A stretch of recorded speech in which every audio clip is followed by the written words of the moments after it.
الله الرحمن الرحيم. قال الناظم رحمه الله تعالى: نفعنا الله به وبعلومه وبعلوم مشايخنا في الدارين آمين. ثم المعاني سبعة للرأي، أي علمه المحيط بالأشياء، حياته وقدرة إرادة، وكل شيء كائن أراده، وإن يكن بضده قد أمر، فالقصد غير الأمر فاطرح المرى. فقد علمت أربعا أقساما في الكائنات فاحفظ المقام، كلامه والسمع والإبصار، فهو الإله الفاعل المختار، وواجب تعليق ذي الصفات حتما دواما بس حتما دواما ما عدا الحياة.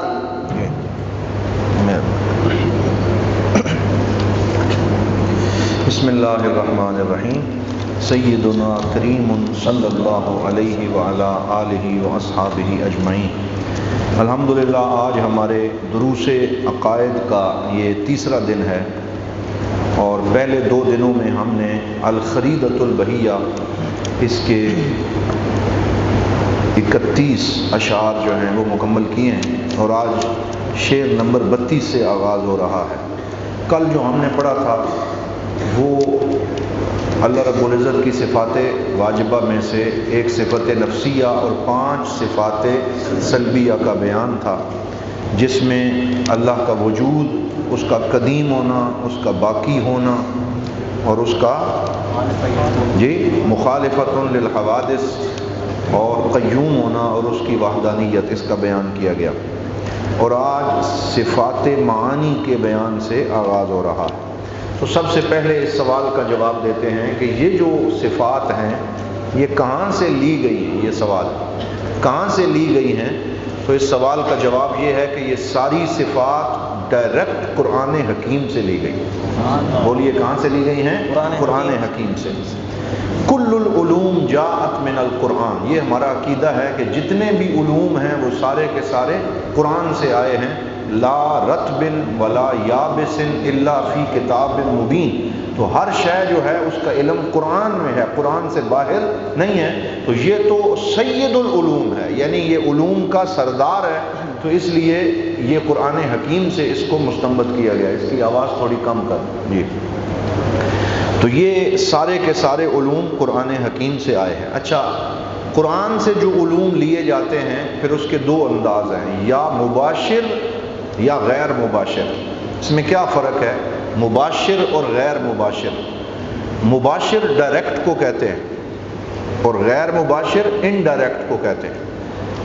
تو جیسے مثال کے طور پہ جب ہم سفر کرتے ہیں تو ایک سفر مباشر ہوتا ہے اور ایک غیر مباشر ہوتا ہے.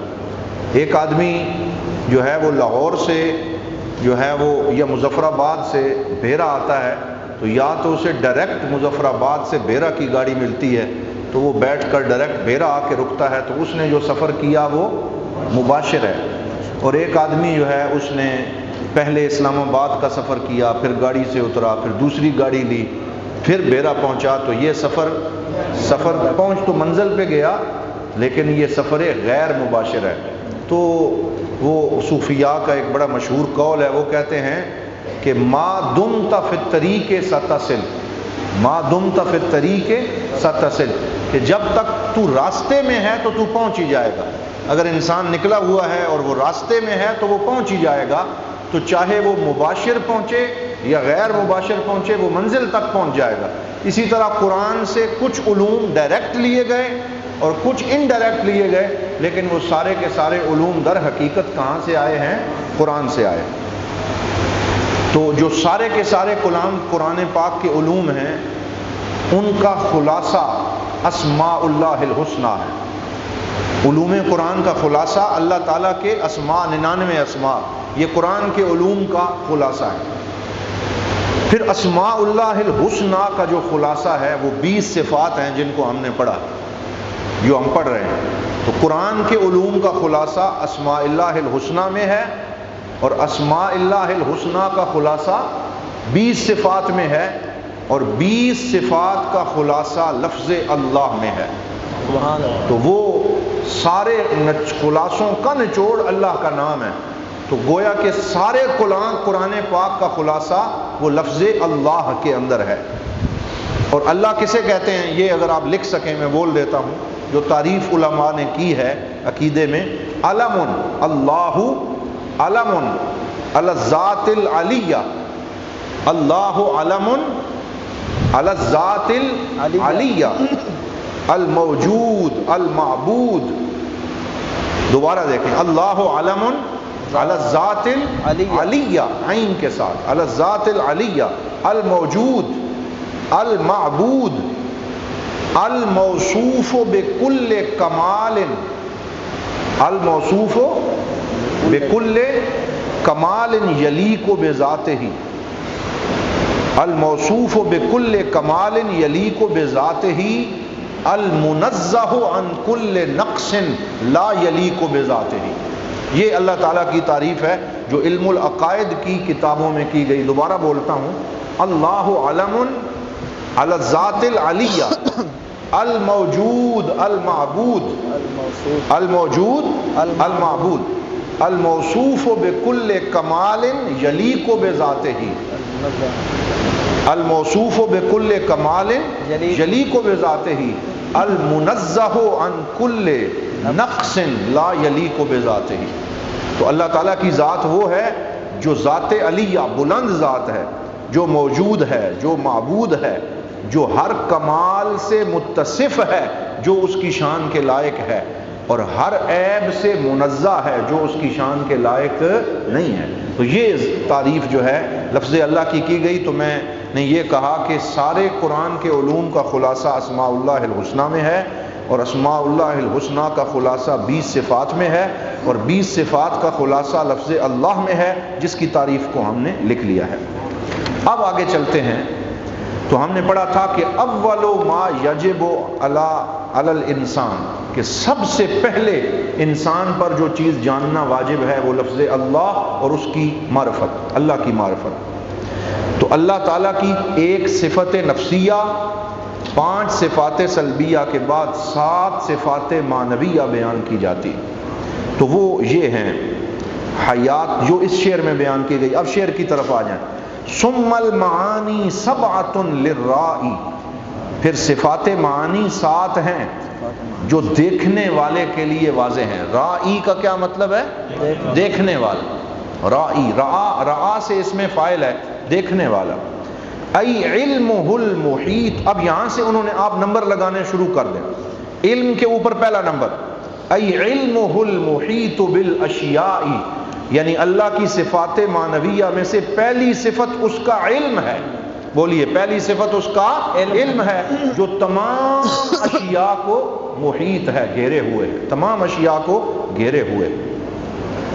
یہ ایک ہو گئی۔ پھر آگے چلیے، حیاتہ، اس پہ 2 نمبر لگا۔ حیاتہ، اس کی زندگی، اس کی حیات۔ قدرہ، یہ 3، قدرتن۔ ارادہ 4۔ تو یہ 4 انہوں نے اگٹھی لکھ دی، علم، حیات، قدرت۔ بولیے ذرا، علم، حیات، قدرت، ارادہ۔ اور آگے جو شعر ہے وہ اسی کی وضاحت ہے۔ وَكُلُّ شَيْءٍ كَائِنٍ أَرَادَهُ، اور ہر وہ شے جو موجود ہے یا موجود ہونے والی ہے، ارادہ، یہ فعل ہے کہ اللہ نے اس کا ارادہ فرمایا ہے۔ تو وہی شے موجود ہو سکتی ہے جس کے ہونے کا ارادہ اللہ نے فرمایا ہے۔ انما امرہ اذا اراد شیئا ان یقول لہ کن فیکون۔ تو یہ اللہ رب العزت کا امر ہے کہ جب وہ کسی شے کا ارادہ کرتا ہے تو وہ فرماتا ہے کن، ہو جا، تو بس وہ ہو جاتی۔ وَكُلُّ شَيْءٍ كَائِنٍ أَرَادَهُ، اور ہر وہ شے جو ہونے والی ہے اس کا ارادہ کس نے فرمایا ہے؟ اللہ نے فرمایا۔ تو یہ کتنی ہو گئی؟ 4۔ جی،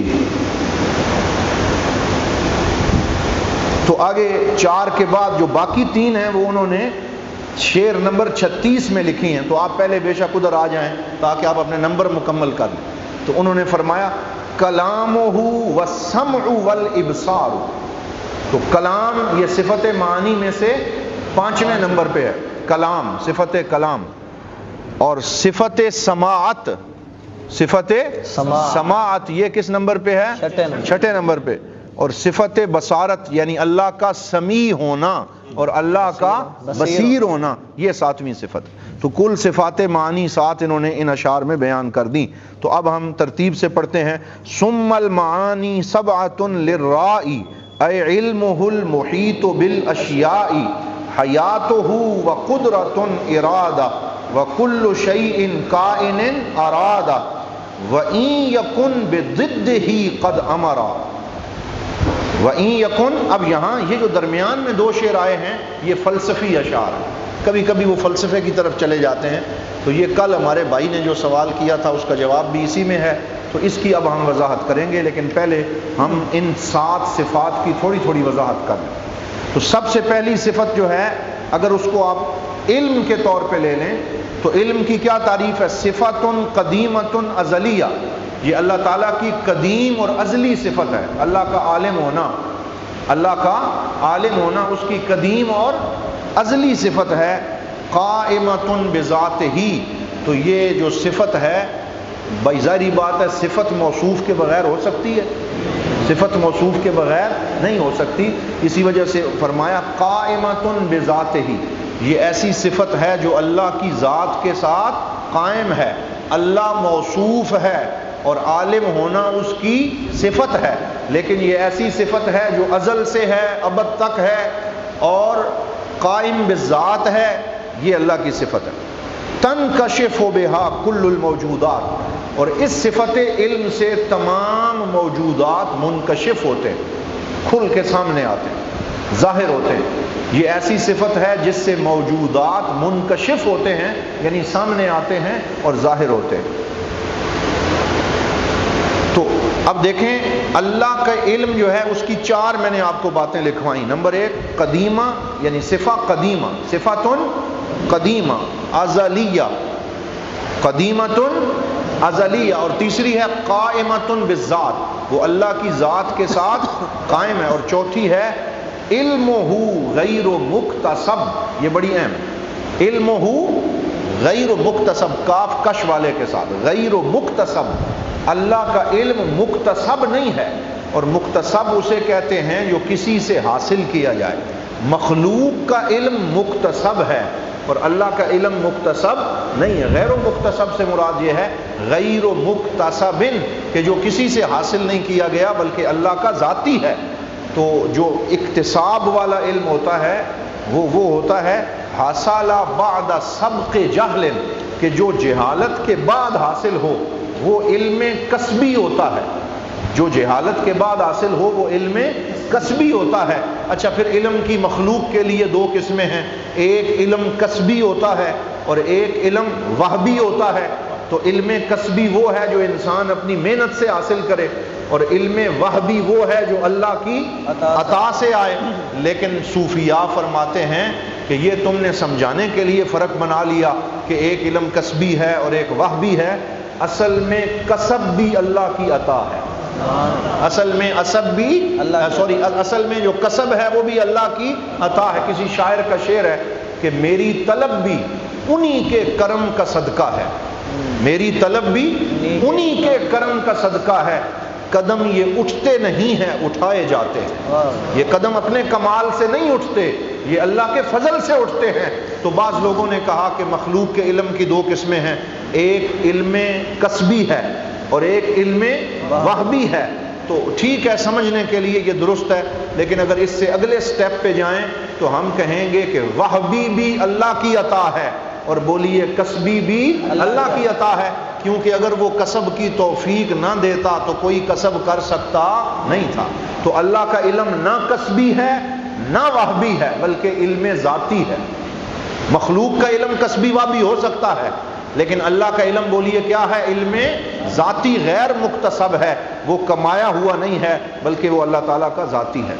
پھر ایک اور صفت بھی ہے اللہ کے علم کی، وہ ہے کہ جو محیط ہے ما کانا و یکون و سیکون. علم ما کانا وما یکون وما سیکون. کیا مطلب؟ کہ جو ماضی، حال اور مستقبل تمام زمانوں کو اللہ تعالیٰ کا علم گھیرے ہوئے ہے. اچھا، یہاں ایک سوال پیدا ہوتا ہے، اور وہ سوال کئی ذہین لوگوں کے ذہن میں آتا ہے. وہ یہ کہتے ہیں، اور کئی بھٹک بھی جاتے ہیں، وہ کہتے ہیں کہ اگر اللہ تعالیٰ کا علم تمام موجودات کو محیط ہے اور ازلی ہے، ازل سے اللہ جانتا تھا کہ یہ کیا کرے گا، یہ کیا کرے گا، یہ کیا کرے گا، تو پھر سزا اور جزا کا مطلب کیا ہے؟ یعنی اگر اللہ تعالیٰ ازل سے جانتا تھا کہ فلاں بندہ قتل کرے گا، فلاں ڈاکہ ڈالے گا، فلاں اچھا ہوگا، فلاں برا ہوگا، تو جب ازل سے پتا تھا، اللہ نے لکھ دیا لوح محفوظ میں، تو پھر عمل کا معنی کیا ہے اور سزا اور جزا کا تصور کیا؟ تو یہ جملہ لکھ لیں: علم اللہ غیر مؤثر فی افعالک. علم اللہ، اللہ کا علم، علم اللہ غیر مؤثر فی افعالک، غیر مؤثر فی افعالک لکنہ یعرف الماضی والمستقبل بعلمہ.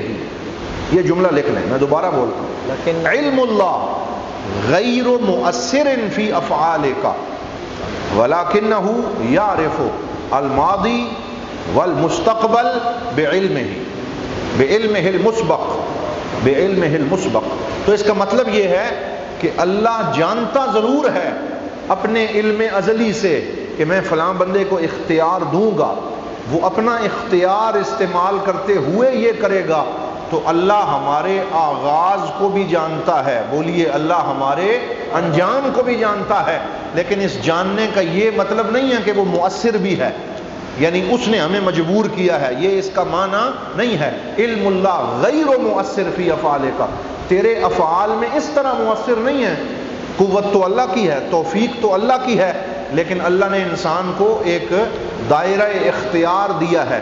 انسان جو کرتا ہے، بولو، وہ اپنے اختیار سے کرتا ہے، وہ اپنے اختیار سے کرتا ہے. اللہ تعالیٰ اپنے علم سے جان لیتا ہے، لیکن اس جاننے کا یہ مطلب نہیں ہے کہ اللہ تعالیٰ بندے کو مجبور کرتا ہے. تو یہ اللہ تعالیٰ کی صفت علم ہے، جو صفت معانی میں سے پہلی صفت ہے. دوسری صفت صفت قدرت ہے، اور قدرت کی دلیل کیا ہے؟ اللہ تعالیٰ نے قرآن میں فرمایا: ان اللہ علی کل شیء قدیر. یہ اس کی شرعی دلیل ہے. ایک دلیل شرعی ہوتی ہے، اور ایک دلیل عقلی ہوتی ہے، اور ایک دلیل عادی ہوتی ہے. یہ ہم نے پہلے دن پڑھا تھا. تو اللہ کے قادر ہونے کی دلیل شرعی کیا ہے؟ ان اللہ علی کل شیء قدیر، کہ اللہ تعالیٰ ہر چیز پر قادر ہے. اور بھی بہت سے دلائل ہیں. اور دلیل عقلی کیا ہے؟ کہ اگر اللہ، وہی جو کل بھی ہم نے ذکر کی تھی، وہ ایک ہی تمام پہ اطلاق ہوتا ہے کہ اگر اللہ تعالیٰ عاجز ہوتا تو یہ نقص ہے، اور نقص اللہ کی ذات میں محال ہے. بولیے، نقص اللہ کی ذات میں محال ہے، تو وہ قادر ہے اور علی کل شیء قدیر ہے.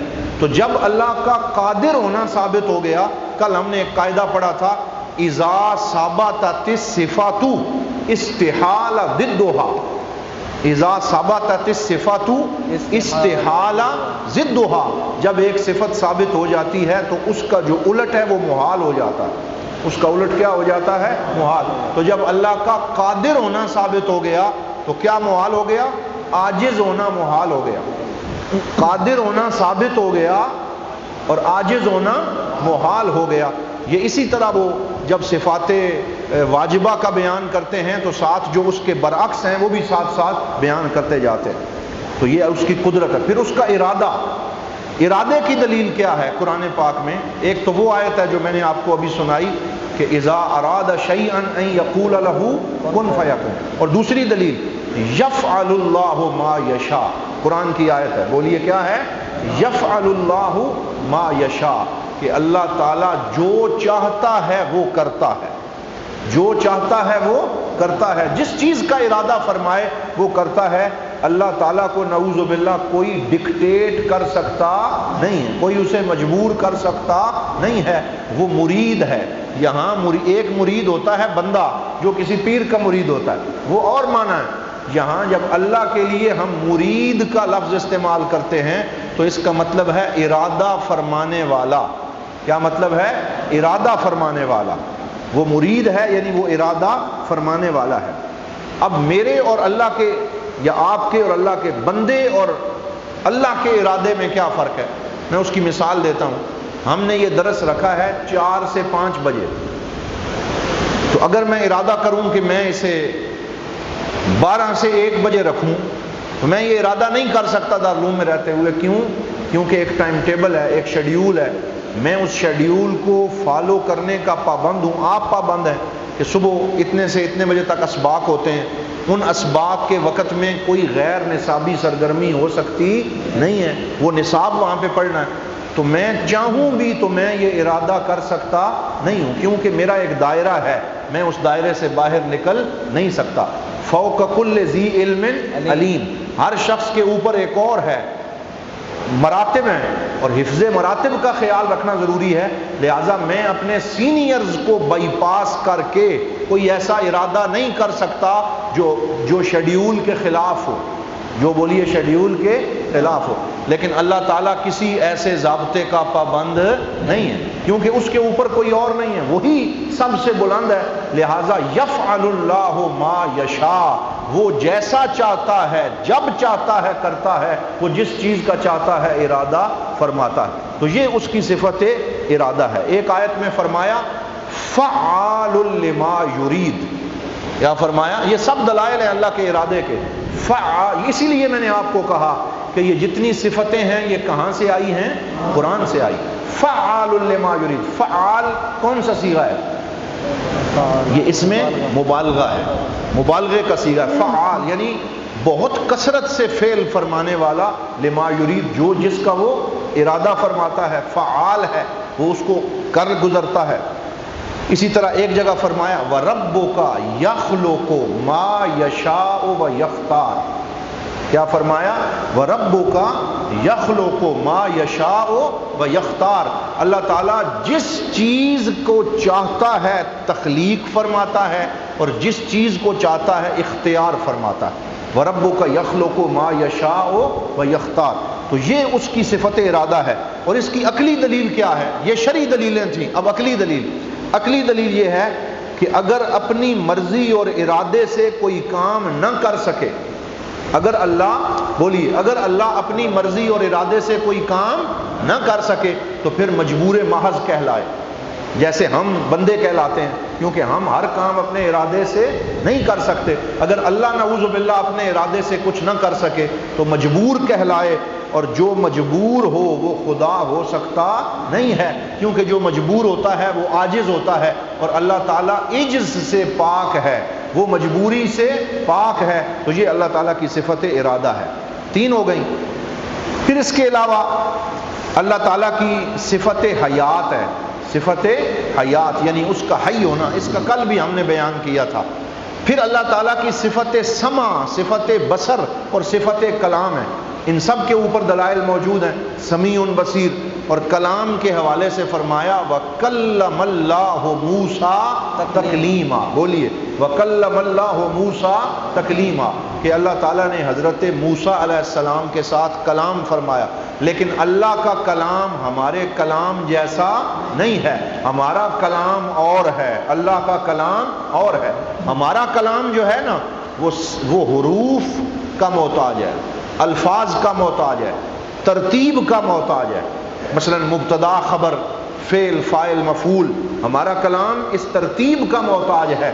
اللہ کا کلام نہ حروف کا محتاج ہے، نہ الفاظ کا محتاج ہے، نہ ترتیب کا محتاج ہے.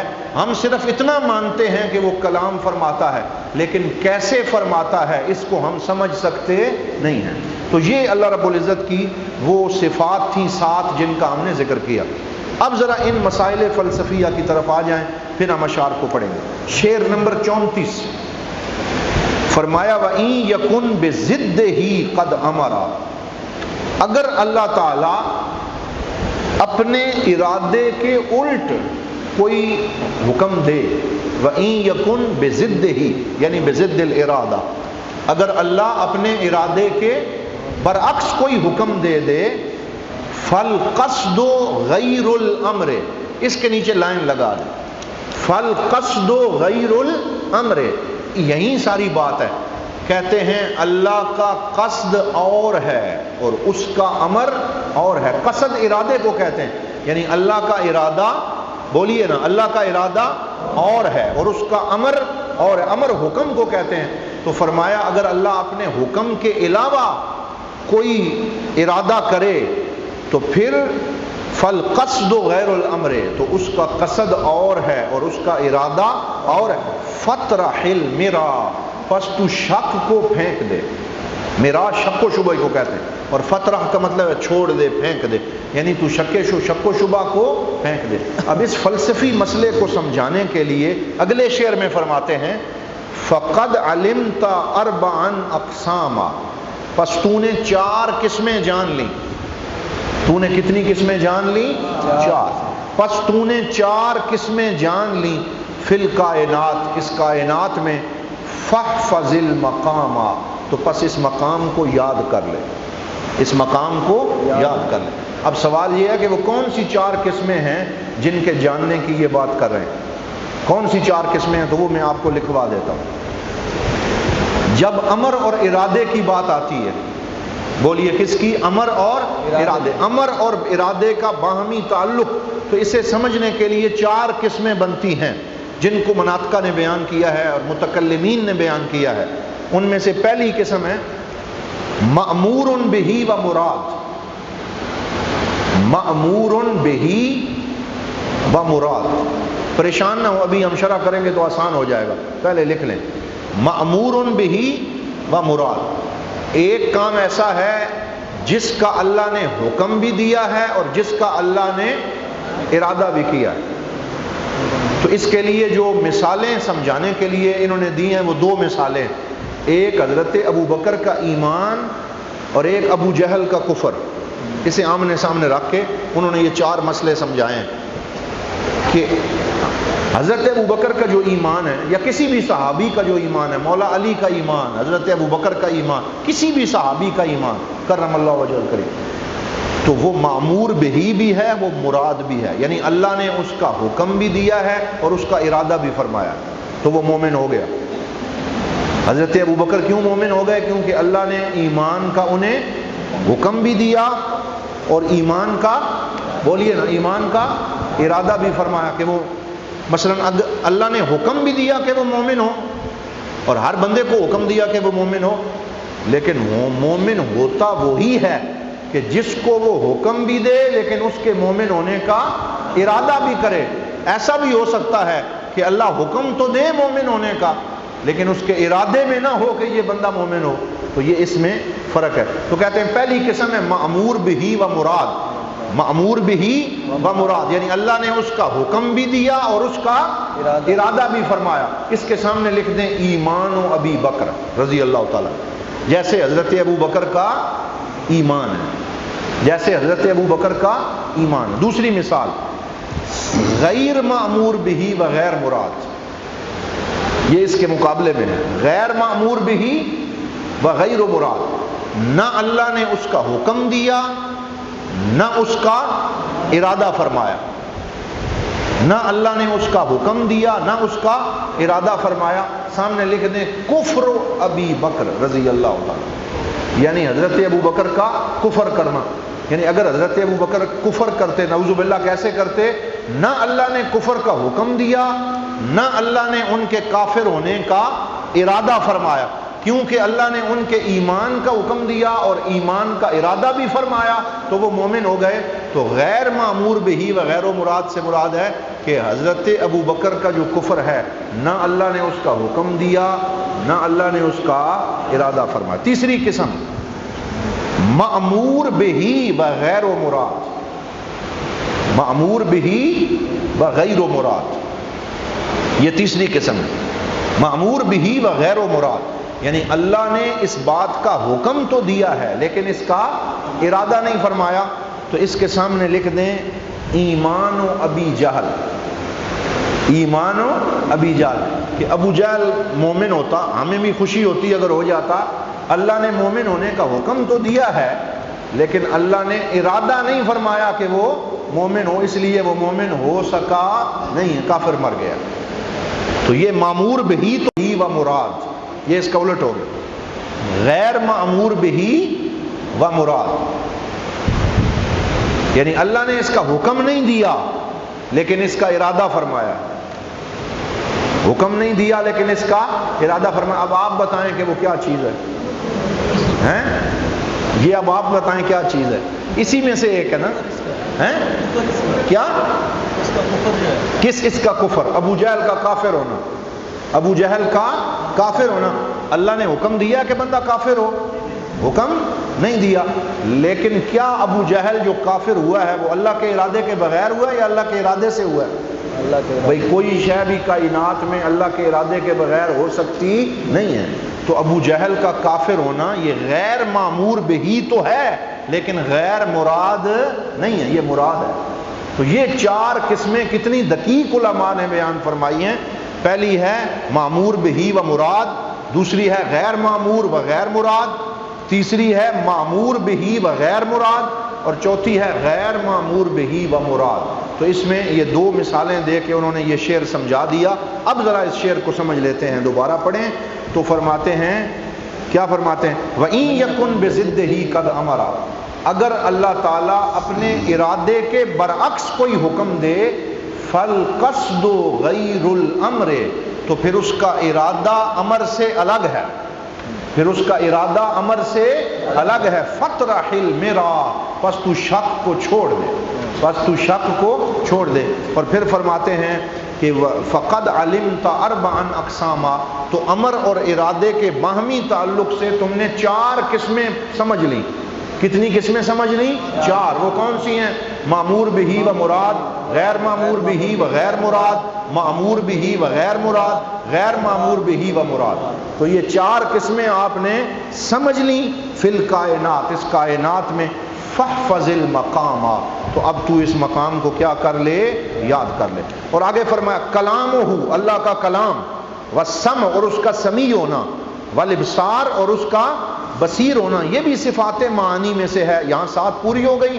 تو فرمایا فَهُوَ الْإِلَٰهُ الْفَاعِلُ الْمُخْتَارُ، پس اللہ تعالیٰ ایک ایسا الہ ہے، ایسا معبود ہے جو فاعل بھی ہے، جو مختار بھی ہے. فاعل سے مراد کام فرمانے والا، اور مختار سے مراد با اختیار، با اختیار، یعنی اختیار بھی ہے، ارادہ بھی ہے، امر بھی ہے، فعل بھی ہے. تو یہاں تک اللہ رب العزت کی 7 صفات معانی کا بیان مکمل ہوا. ایک دفعہ آپ سب مل کے، بلکہ 2 دفعہ اس کو مل کے پڑھ لیں. یہ بسم اللہ.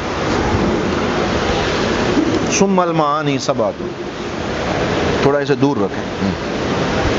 ثم المعانی سبعۃ للرائے، اے علمہ المحیط بالاشیاء، حیاتہ وقدرۃ ارادہ، وَكُلُّ شَيْءٍ كَائِنٍ أَرَادَ، وَإِن يَكُن بِضِدِّهِ قَدْ أَمَرَ، فَالْقَصْدُ غَيْرُ الْأَمْرِ فَاطْرَحِ الْمِرَا، فَقَدْ عَلِمْتَ أَرْبَعًا أَقْسَامًا، فِي الْكَائِنَاتِ فَاحْفَظِ الْمَقَامَ، كَلَامُهُ وَالسَّمْعُ وَالْإِبْصَارُ، فَهُوَ الْإِلَٰهُ الْفَاعِلُ الْمُخْتَارُ.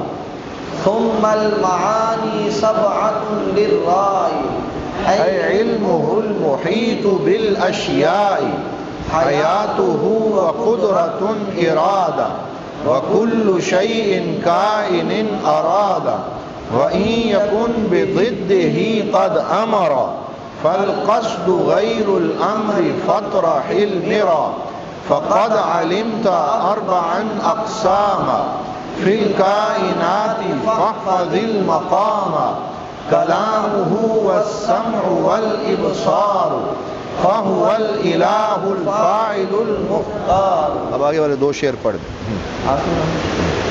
کلام آگے. وواجب تعلیق ذی الصفات، حتما دواما ما عدا الحیات، فالعلم جزما والکلام السامی، تعلقا بسائر الاقسام. جی اب دے دیں. تو یہاں اب ہم نے شعر نمبر 37 پہ ہم پہنچ گئے، 37. تو یہاں سے ایک نئی اسی بحث کو تھوڑا سا انہوں نے آگے بڑھایا.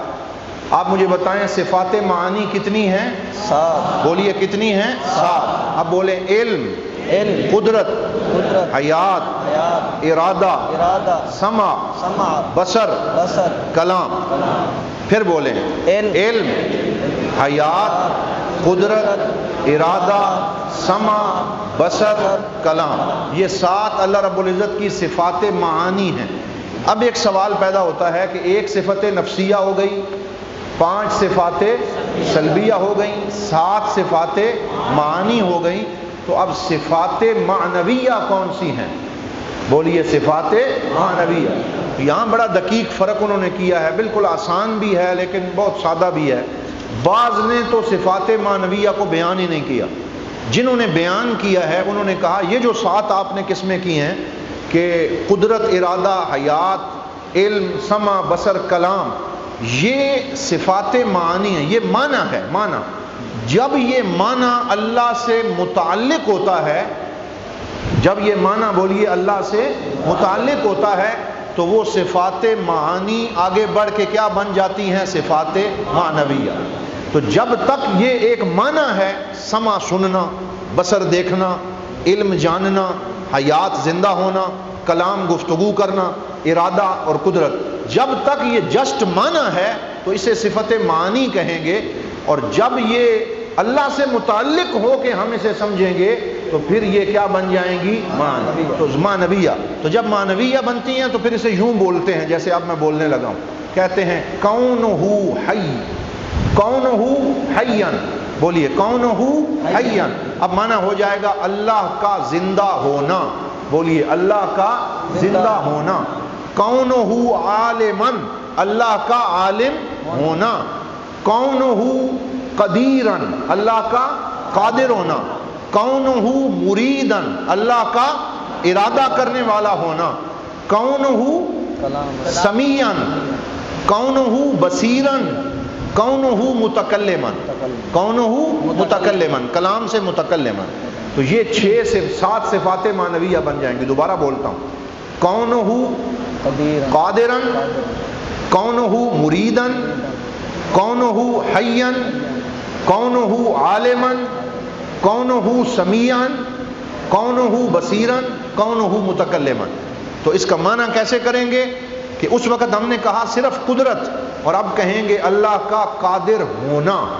اس وقت ہم نے کہا صرف سماعت، اور اب ہم کہیں گے اللہ کا سمیع ہونا، اللہ کا بصیر ہونا. تو اسی وہی جو صفات معنویہ تھیں جب اللہ کی ذات سے متعلق ہوں گی تو پھر وہ صفات معنویہ سے بڑھ کے کیا بن جائیں گی؟ صفات معانی سے بڑھ کے کیا بن جائیں گی؟ صفات معنویہ. تو یوں ہم نے آج الحمدللہ کتنی صفات واجبہ جو 20 ہیں ان کا درس کیا کر لیا؟ مکمل کر لیا. اب آگے چلیے.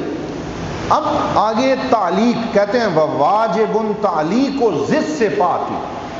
اب جیسے اللہ کی صفات کو ماننا واجب ہے، بولیے جیسے اللہ کی صفات کو ماننا واجب ہے، اسی طرح ان صفات کے متعلقات کو ماننا بھی واجب ہے. دیکھیں، جیسے اللہ کی صفات کو ماننا واجب ہے، اسی طرح ان صفات کے متعلقات کو ماننا بھی واجب ہے.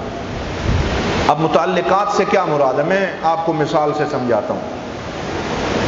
میرے متعلقات کیا ہیں؟ علم دین، صرف نحو، فقہ، عقائد، تصوف، کلام. یہ میرے متعلقات ہیں. یہ میرا سارا شغل صرف ان علوم کے ساتھ ہے. ریاضی، الجبرا، علم فلکیات، کیمیا، بیالوجی، یہ میرے متعلقات نہیں ہیں. جو سائنسدان ہیں اس کے متعلقات علم فلکیات اور کچھ وہ چیزیں ہیں، صرف نحو اس کے متعلقات نہیں ہیں. پھر ایک اور میرے تعلق کی جہت ہے، وہ یہ ہے دارالعلوم محمدیہ غوثیہ، پاکستان، پنجاب، میرا علاقہ جیلم، جلال پور شریف، یہ اثر و رسوخ کا ایریا ہے. یہاں میرے متعلقات ہیں، یہاں میرا تعلق ہے. میری اثر پذیری باقی ممالک میں نہیں ہے۔ اسی طرح ہر بندے کے تعلق کا ایک دائرہ ہوتا ہے، کسی کے تعلق کا دائرہ تنگ ہوتا ہے، کسی کے تعلق کا دائرہ وسیع ہوتا ہے، مختلف ہوتا ہے۔ تو اب وہ کہتے ہیں یہ جو ہم نے اللہ کی صفات بیان کی ہیں 7، جنہیں صفات معانی کہا، اس کے متعلقات کا دائرہ کیا ہے، اس کے تعلق کا دائرہ کیا ہے؟ تو اب بڑی سمجھنے والی بات ہے۔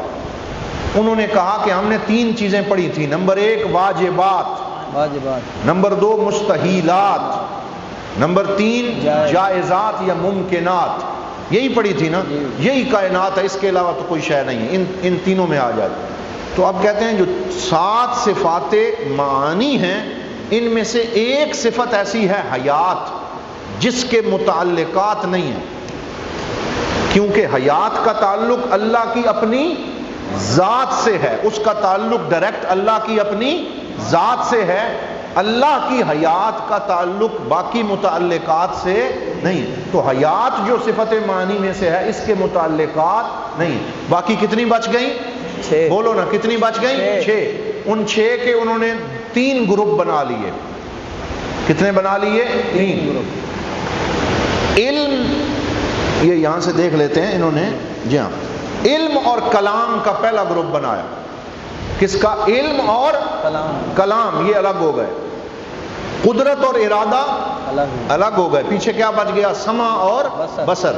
اب دوبارہ بولیں ذرا، حیات نکل گئی، یعنی اس کے متعلقات نہیں ہیں، تو باقی 6 بچ گئیں۔ 6 میں سے 2 کون سی ہیں؟ علم اور کلام، یہ الگ، اور سمع اور بصر الگ، اور قدرت اور ارادہ الگ۔ تو اب انہوں نے کہا کہ جو علم اور کلام ہے، اس کے تعلقات کا دائرہ تمام چیزوں پہ محیط ہے، یعنی اس کے متعلقات میں واجبات، مستحیلات اور ممکنات و جائزات سارے ہی آ جاتے ہیں۔ جو علم اور کلام 2 ہیں، یہ تمام چیزوں سے متعلق ہوتے ہیں۔ اور جو دوسرے نمبر پہ ہیں وہ کیا ہے؟ قدرت اور ارادہ۔ بولیے، قدرت اور ارادہ۔ تو قدرت اور ارادہ صرف اور صرف ممکنات سے متعلق ہوتے ہیں۔ قدرت اور ارادہ کس سے متعلق ہوتے ہیں؟ ممکنات، یعنی جن چیزوں کو اللہ تعالیٰ ظاہر کرتا ہے، بناتا ہے، انہی پہ قدرت اور ارادے کا اظہار ہوتا ہے۔ جو معدوم ہیں ان پہ قدرت اور ارادے کا اظہار نہیں ہوتا۔ لہٰذا صرف ممکنات یا جائزات سے قدرت اور ارادہ متعلق ہوتا ہے، واجبات اور مستحیلات سے قدرت اور ارادہ متعلق نہیں ہوتا۔ باقی کیا بچ گئے؟ سمع اور بصر۔ تو انہوں نے کہا کہ جو سمع اور بصر ہے، سمع اور بصر یہ صرف موجودات سے اس کا تعلق ہوتا ہے۔ اس کا تعلق کس سے ہوتا ہے؟ موجودات۔ بولیے، کس سے ہوتا ہے؟ موجودات۔ تو یہ 3 انہوں نے اس کی جہات بنا لی۔ اب ان کو ذرا پڑھ لیتے ہیں، آپ کو سمجھ آ جائے۔ وَوَاجِبٌ تَعْلِيقُ ذِي الصِّفَاتِ، کہ یہ جتنی صفات ہم نے بیان کی ہیں، کتنی بیان کی ہیں؟ بولیے، 7۔ کتنی بیان کی ہیں؟ 7۔ تو کہتے ہیں ان صفات کی تعلق کو بیان کرنا اور ماننا بھی واجب ہے، حتماً، لازمی طور پر، دواماً، ہمیشہ، ما عدل حیاتی، سوائے حیات کے۔ حیات کو سائیڈ پہ کر دیا کیونکہ اس کے متعلقات نہیں ہیں، جیسے میں نے آپ کو بتایا۔ تو کہا ما عدل حیاتی، سوائے حیات کے باقی جو 6 ہیں ان کے تعلقات کو ماننا ضروری ہے۔ فالعلم جزما والکلام السامی تعلقا بسائر الاقسام، تو جو علم ہے، جزمن سے مراد ہے یقین کے طور پر، یقینی طور پر علم، اور کلام السامی، کلام سامی کہتے ہیں بلند کلام۔ میرا اور آپ کا کلام بلند نہیں ہے، لیکن اللہ کا کلام کیا ہے؟ بلند ہے۔ تو کہا کہ علم اور کلام تعلقا، یہ تثنیہ کا صیغہ ہے، یہ دونوں متعلق ہوتے ہیں بسائر الاقسامی، تمام اقسام کے ساتھ۔ تمام اقسام کون سی ہیں؟ واجبات، مستحیلات اور جائزات، ان سب کے ساتھ ان کا تعلق ہوتا ہے۔ پھر تیسرے نمبر پہ دیکھ، وَقُدْرَةٌ إِرَادَةٌ تَعَلَّقَ، تو جو قدرت اور ارادہ ہے، اس کا تعلق کا دائرہ کیا ہے؟ بالممکنات کلھا اخذتقا، اے صاحب تقوی میرے بھائی، یہ اخذتقا یعنی اے صاحب تقوی میرے بھائی، یاد رکھ کہ جو قدرت اور ارادہ ہے ان دونوں صفات کا تعلق صرف کس سے ہوتا ہے؟ ممکنات سے. بولیے کس سے ہوتا ہے؟ ممکنات سے. واجبات اور مستحیلات اس کے تعلق کے دائرے میں نہیں آتے. تیسرے نمبر پہ وجزم، اور جان لے پختہ یقین کے ساتھ، بِأَنَّ سَمْعَهُ وَالْبَصَرَ، کہ اللہ کی سماعت اور اس کی بصارت، تعلقا بِكُلِّ مَوْجُودٍ يُرَى، وہ متعلق ہوتے ہیں ہر اس شے کے ساتھ جو موجود ہو، ہر اس شے کے ساتھ کہ جو موجود ہو. اب میں آپ سے ایک سوال کرتا ہوں. پیچھے انہوں نے کہا کہ قدرت اور ارادہ ممکنات سے متعلق ہوتے ہیں اور سمع اور بصر موجودات سے متعلق ہوتے ہیں. مل فرق بین الموجودات والممکنات، مل فرق بین الموجودات والممکنات، موجودات اور ممکنات میں کیا فرق ہے؟ شاباش. ممکنات وہ ہیں جس کا ہونا اور نہ ہونا برابر، ہو بھی سکتا ہے اور نہیں بھی ہو سکتا، لیکن صرف ممکنات کہہ دینے سے اس کا ہونا لازم نہیں آتا. ہم کہیں گے کہ اس کا ہونا ممکن ہے لیکن وہ موجود ہوا ہے یہ لازمی تو نہیں ہے. تو جو قدرت اور ارادہ ہے اس کا تعلق عدم سے بھی ہے اور موجود سے بھی ہے، کیونکہ جو ممکن ہے اس میں دونوں آتے ہیں، عدم بھی آتا ہے اور بولے نا، عدم بھی آتا ہے اور وجود بھی آتا ہے. کس میں آتا ہے؟ ممکنات میں. جو چیزیں ممکنات ہیں اس میں عدم بھی ہے وجود بھی ہے. لیکن موجودات کی جب بات کی تو اس میں معدوم چیزیں شامل نہیں ہیں، اس میں صرف جو چیزیں موجود ہوئیں وہ شامل ہیں. تو ظاہری بات ہے جو سماعت ہے، جو بصارت ہے، کیا معدوم شے سن سکتی ہے؟ بولے نا، جو شے ہے ہی نہیں وہ سن نہیں سکتی، وہ دیکھ نہیں سکتی. تو اللہ رب العزت کا علم اور اس کی اللہ کی سماعت اور اس کی بصارت کس سے متعلق ہوتی ہے؟ جو موجود ہو، جو موجود ہو. تو اس طریقے سے انہوں نے جو ساتوں صفات معانی ہیں ان کے متعلقات کا بیان فرمایا اور فرمایا ساتوں میں سے ایک متعلق نہیں ہوتا، اور وہ کیا ہے؟ بولیے کیا ہے؟ حیات. اور جو 6 متعلق ہوتے ہیں ان میں سے جو علم اور کلام ہے وہ تمام اقسام سے متعلق ہوتا ہے، اور جو قدرت اور ارادہ ہے وہ ممکنات سے متعلق ہوتا ہے، اور جو سمع اور بصر ہے وہ موجودات سے متعلق ہوتا ہے. تو اس طریقے سے انہوں نے اس کے تعلق کا بیان فرمایا. اچھا، یہ تو ہوں گئی صفات معانی. اب ایک اور سوال بھی ہے کہ صفات معانی کے تعلق کی وضاحت تو ہو گئی، صفات سلبیہ اور صفت نفسیہ کا تعلق کس نوعیت کا ہوتا ہے؟ تو یاد رکھیں کہ جو صفت وجود ہے جسے صفت نفسیہ کہا جاتا ہے اس کا تعلق صرف ذات باری سے ہے، کیونکہ اللہ موجود ہے اور کوئی شے ہمیشہ کے لیے موجود نہیں ہے، لہذا اس کا تعلق کسی اور شے سے نہیں ہے. کس سے ہے؟ صرف ذات باری سے. اور جو صفت قدم ہے اور جو صفت بقا ہے اور جو صفت مخالفہ للحوادث ہے اور جو صفت قیومیت ہے اور جو صفت وحدانیت ہے، یہ پانچوں بھی صرف ذات باری سے متعلق ہیں اور کسی شے سے متعلق نہیں ہیں. اس لیے ان کا انہوں نے یہاں پہ تعلقات کی بات میں ذکر کیا ہی نہیں ہے. بس آخری اس شعر پہ ہم ختم کریں گے، پھر نئی بات شروع ہوگی. یہ دو اشعار جو ہیں یہ بالکل آسان ہیں. وَكُلُّهَا قَدِيمَةٌ بِالذَّاتِ، کلُّهَا سے کیا مراد ہے؟ جتنی صفات ہم پڑھ چکے جو اب تک 20 مکمل ہو گئیں، معانی معنویہ، سلبیہ، نفسیہ، یہ جتنی صفات ہیں قدیمۃ بالذات، یہ اللہ کی ذات کے ساتھ کیا ہیں؟ قدیم. بولو نا، اللہ کی ذات کے ساتھ کیا ہیں؟ قدیم ہیں. یہ حادث نہیں. جس طرح اللہ قدیم ہے، بولو اللہ کی صفات بھی قدیم ہیں. اب یہاں وہ خلق قرآن کی بات ہے، اگلے دن میں دوستوں کو بتا رہا تھا کہ جو حضرت امام احمد بن حنبل نے بھی کوڑے کھائے، جیل برداشت کی، وہ اسی بات پہ تھی کہ وہ جو بادشاہ وقت تھا اور اس کے وہ معتزلہ اور حواری، وہ کہتے تھے کہ قرآن مخلوق ہے. قرآن کیا ہے؟ مخلوق ہے.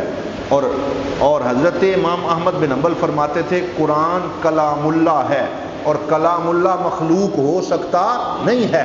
جیسے اللہ قدیم ہے ویسے اللہ کا کلام بھی قدیم. بولیے ویسے اللہ کا کلام بھی قدیم ہے. تو اس پہ انہوں نے بڑی سزائیں بھی برداشت کی لیکن وہ ڈٹے رہے کیونکہ یہی عقیدہ حقہ اور عقیدہ اہل سنت ہے. تو اب اس میں ایک دقیق بحث مزید موجود ہے، وہ کبھی پھر کریں گے، کہ جو اللہ کا کلام قدیم ہے وہ کلام نفسی ہے یا کلام لفظی ہے. اس پہ الگ ایک بحث موجود ہے. تو اس میں ہمارا عقیدہ یہ ہے کہ وہ کلام نفسی ہے. بولیے وہ کیا ہے؟ کلام نفسی ہے. وہ کلام لفظی اس کے دائرے میں آئے گا یا نہیں آئے گا، اس پہ علماء کی آواز ہیں.